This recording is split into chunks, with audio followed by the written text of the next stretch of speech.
Welcome to V38 Challenges. We push ourselves and our guest heroes to achieve the most fun and exciting challenges in the world.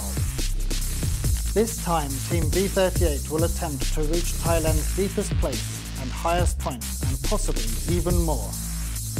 Without further ado, let's meet our heroes. My name is Ginge Fullen from Great Britain. I'm an ex-Navy diver and now a commercial diver. In the Navy, you're actually a clearance diver, so it was mostly set up for bomb disposal around Great Britain and around the world. My name's Lance Palmer. I'm a technical diving instructor. I've been diving for probably 25-30 years now, but in the last 10 years I came technical. Ginge, I've worked with him on film work and media work and that. That's when I first got to know him, and I was his supervisor. Ginge is a reliable teammate, good friend, he's a good laugh. He comes up with lots of different challenges that he wants to conquer and explore.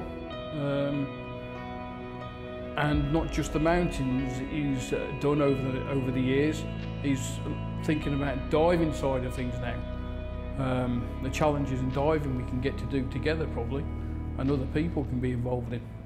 We're in Pattaya now, where Team V38 meets up with their adventure partner, Mermaid Dive Centre. My name's Sheena, I'm from Mermaid's Dive Centre. We're a PADI 5-star career development centre based in Pattaya and Bangkok. So Mermaid's Dive Centre are proud to be associated with this exciting project with the V38 Fitness team and of course the intrepid explorers, Ginge and Lance. To prepare for a dive this complicated and dangerous, our team is heading out to do a shakedown dive to make sure all the equipment is working properly and that they feel comfortable and familiar with everything on the big day.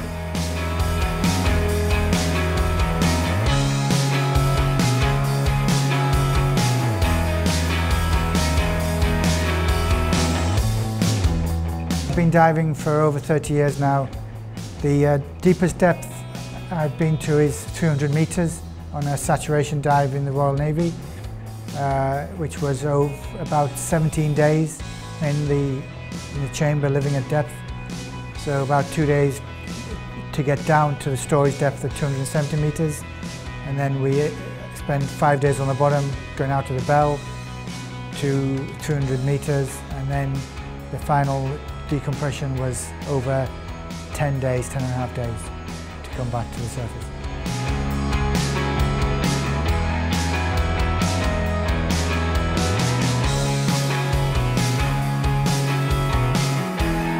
Diving here in tropical Thailand is a pleasure.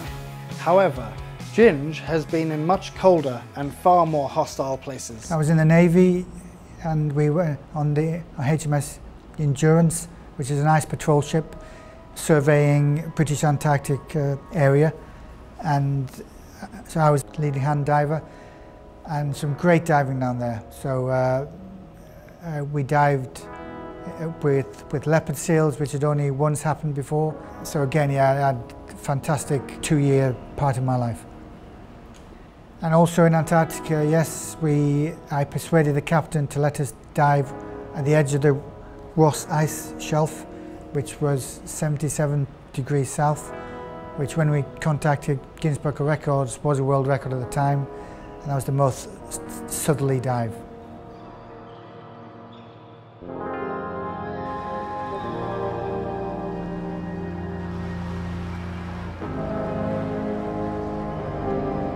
From cold to hot, leisure to danger. Why do they do it? Diving has been like a hobby for 30 years, you know. I can't imagine working as anything else, you know. I still love my diving, you know, from commercial diving now and still in the reserves in the British Navy, seeing places where few people have seen. So, you know, especially deeper depths and, you know, places around the world. Once you stick a hat on, you have 1,000 more miles to travel. Many people say, why go to deeper depths? Yes, deeper depths are challenging, and yes, a lot of people think you must be mad to go to those depths, but it is, one, it's challenging, two, it's different type of diving, and three, there's variations of those depths, because in technical diving, people want to go on bigger ships. They want to survey ships, old ships from years, many years ago. The stuff that's been under the water that's never been touched. And that's what deep diving's all about, because the bigger wrecks are down there, lots to see on them, and there's ships around the world. There's people who've got markings of them but not seen what they're actually like. So it's a challenge to go and dive them to find out history, information, and what the true name of that ship is. So that's where deep diving comes in. It can be 50 metres, it can be 60 metres, 80, and so on. As long as you've got the equipment to do the work and do the job and get back safely. The shakedown dive went well, and all the equipment is working properly and ready for the big day tomorrow. Before that, let's join the team on the mainland to go through the dive plan.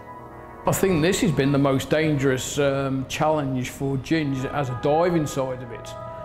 And to go to the depths he went to for this challenge on open circuit is a different ball game altogether.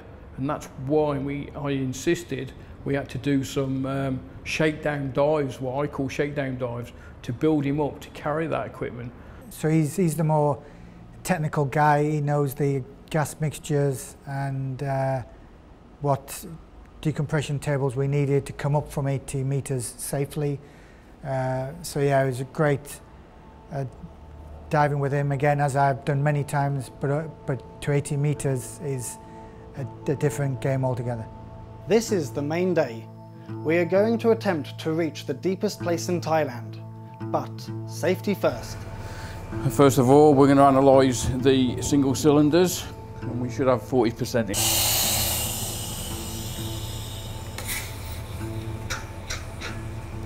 Once we've analysed our gases, we need to mark them up. Obviously, marking up the cylinders for the appropriate gases is good for us, so we know which ones we're going to be doing our deco stops.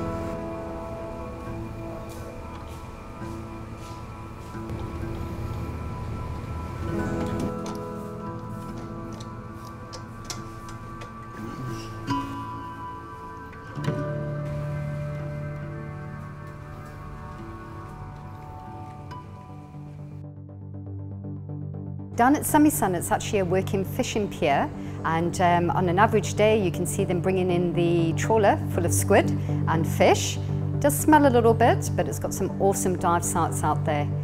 The guys have headed out to the Samisun hole.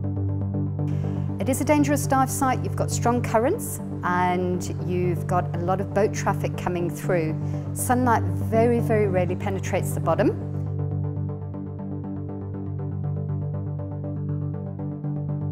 The 80-metre dive that was planned for this is one of the deepest dives in the Gulf of Thailand, and it's classed as one of the 10 most dangerous dives to do, especially with all the currents and that. So not many people have actually dived it here. So 80 metres, we've got to be careful with obviously the currents, and it will be pretty nil visibility down there, although we'll have torches as well. We've got an experienced diver operator here with mermaids and Terry, and you know, we'll make it as safe as possible, and we're well worked up as well. But still, we'll need to take care, and you know, we're all trained up, but problems can happen, and we have the emergency procedures to carry out any procedures, you know, if you have any problems. The guys are focused and assembling the equipment. Nothing can go wrong or be overseen. Technical diving is all about precision and safety, and the team have a great deal of experience with both. Okay, I'm here with Lance Palmer, who I've worked with for a dozen years on different diving jobs, commercially and in the movie industry, and he's very experienced at the deeper diver tech part of it. I mean, myself, I've done similar in the Navy, 80 odd meters and then saturation to 300 meters. But in this scenario, it's a little bit different. And Lance has been all over the world, tech diving, you know, 80 meters, 90 meters, 100 meters. So he's very experienced and very comfortable diving with him. Ginge is very professional and safe in diving.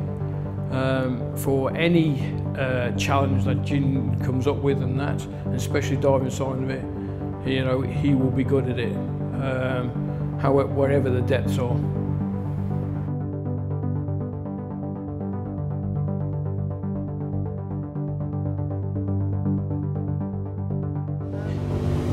On any deep dive, you've always got to have in the back of your mind, there's always things going round and out. Safety, any hazards that's going to be down there, because we've never dived this area before, so you could get entanglement. So every dive, when you're doing deep diving, there's always something in the back of your mind going on. So yeah, you are nervous on a deep dive, but you're not human if you don't think about it, as it could be dangerous. It is a dangerous dive, it's a dangerous sport for a start. But as long as you're comfortable, you're happy to do the dive, and all well and good, the dive should go fine.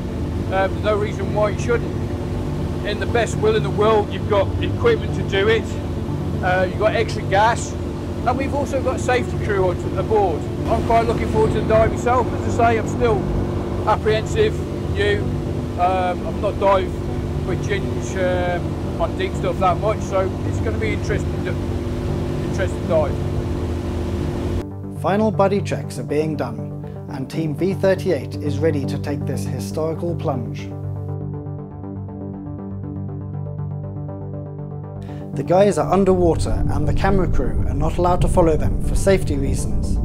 We will now have to rely on the underwater cameras the team will be wearing as they make their descent into the darkness. Now over to our heroes to talk us through their step-by-step account of what happened. As it happens, there was quite a bit of tide running, so the angle of the shot rope was at probably about 30 degrees.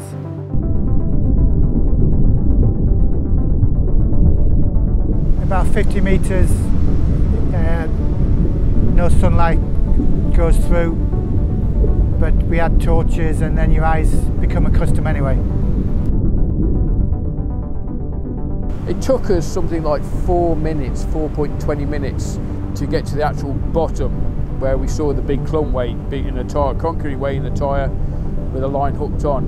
So arrived at the seabed, pretty hard coral, some sand, and Lance managed to find 80 meters on his computer.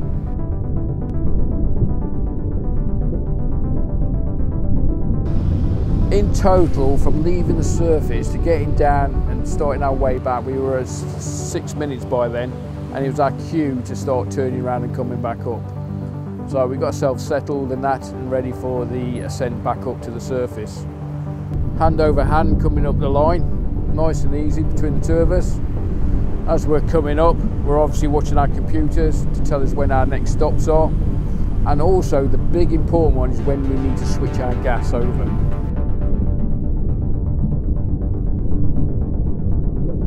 With technical diving, yes, you can go straight down as quickly as possible and you can leave the bottom, but you can't go straight to the surface. Even if you've got a major problem, you've got equipment failure or anything like that, you need to sort it out as a team, or you need to sort it out as an individual and get yourself back to the surface safely.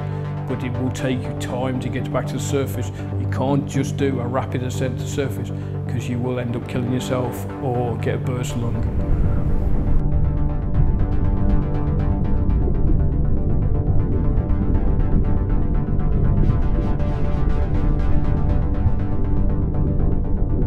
So nice steady ascent to 27 meters for the first stop, and then we had to switch gas then. So from the mixture on our backs, we switched on to another mixture on our left. So we switched on to our 40%, stopped there for a minute or two, and then we made our way back up on the 40% until we get to our next stop. We completed our deco stop. I think we had a total of 6 to 9 minutes, and that's 6 meters mark, 7 meter mark.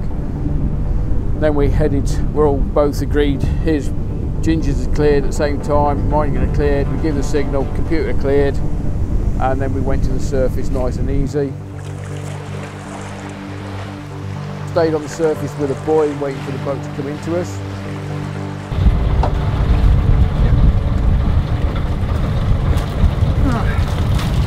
Cheers Terry, fantastic guys. Fantastic, nice and clear. 80 odd meters we got. So yeah, great dive. That's a third of the mission done. Bottom of Thailand. Great. Fuck it, current was running though. Current was very strong. Yeah, all good. Joining us for that? No, fuck off. See, Lance is not the climber, he's the diving expert, not the climber. But thanks Lance, mate. Brilliant, mate. Appreciate it. Due to the extreme depths and water pressure, one of the cameras shut down and wasn't able to capture the footage from the dive computer. However, we can see the depth reached recorded in the dive computer's log. The original dive in 1998, all the torches actually imploded and all the gauges and computers were given stupid indications. That's how deep the depth was and how inadequate the equipment at the time actually was for the dive. Fantastic dive. Yeah, it was a good dive. As well as the current and the tide, couldn't complain. From the diving I've done with Ginge and that, he's been a great asset working with and diving with on all different projects, whether it's recreational scuba and obviously from this technical side of it, you know, he's done really well. People ask the question why, and I always say why not. So if you want to do anything, you know, do it now, you know, plan it and carry it out, you know, write it down and then follow it through, you know, because life's short, and as I said before, it'll blink of an eye or the click of fingers, you're 70, 80-year-old looking back on your life, so do it now. So Mermaids Dive Centre are proud to be associated with this exciting project with the V38 Fitness team and of course the intrepid explorers, Ginge and Lance. It's been a great time working with you guys and we're really happy to support you on this project. Now that we've reached the lowest point in Thailand, now second phase is to conquer Thailand's highest point.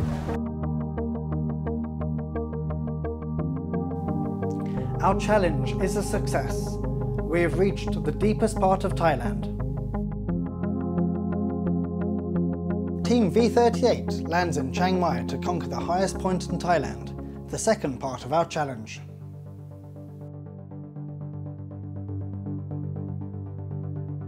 Yeah, I played rugby for the school, for the local club, Emily Moore Club, for a couple of county matches, and then I joined the Navy at 16 years old and swapped from rugby league into rugby union, and again passionate about that.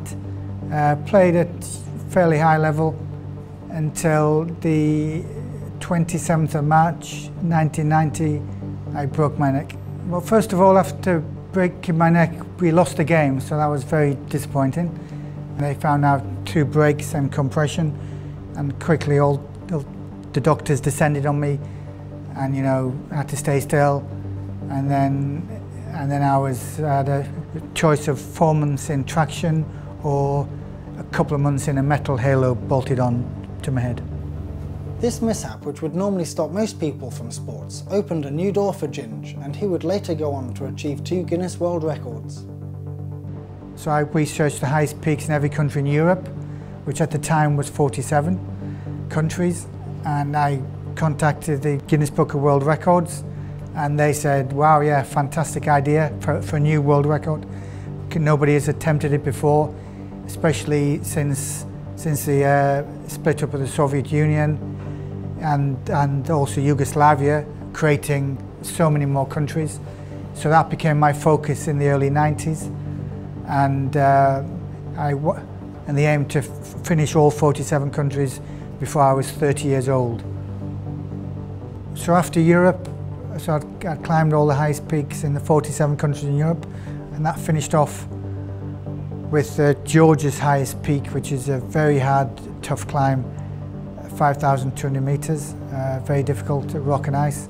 And then we moved successfully at that, and then on to Turkey's Mount Ararat, which at the time, 1999, had not been climbed in several years. It was off limits, but we made contact with the PKK, rebel group organisation, very friendly to me anyway, and we paid our money and I sneaked up Mount Ararat, and that finished Europe's highest challenge. And then of course, what next? And that's when the obvious choice really was Africa and the 53 countries in Africa. So some people say that was quite a big undertaking, but at the time I didn't think so.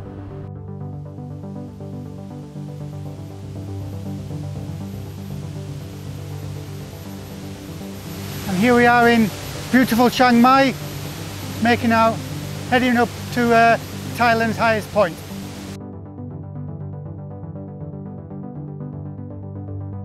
Doi Inthanon is the highest part of the Kingdom of Thailand, boasting an elevation of 2,565 meters.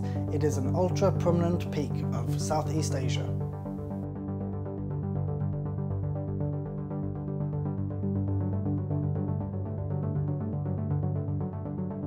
At the summit, the Royal Thai Air Force have a weather radar, and there is also the Thai National Observatory.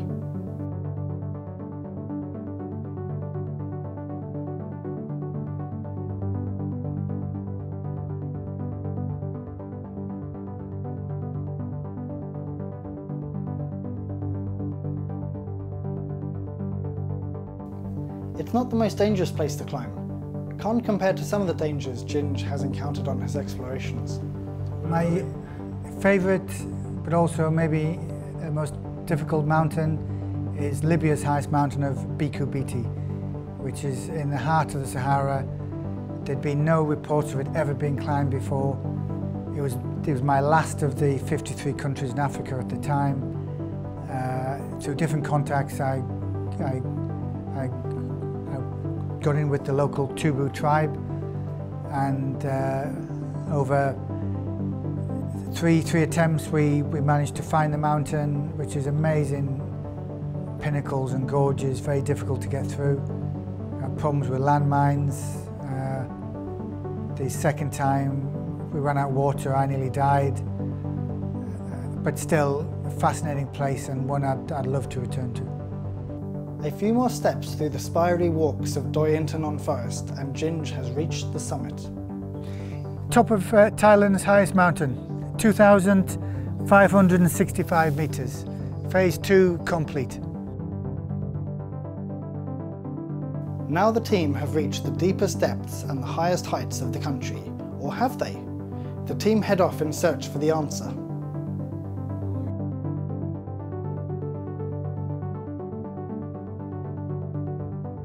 We're back in the heart of Bangkok, and our quest for a higher altitude brings us to V38 Fitness.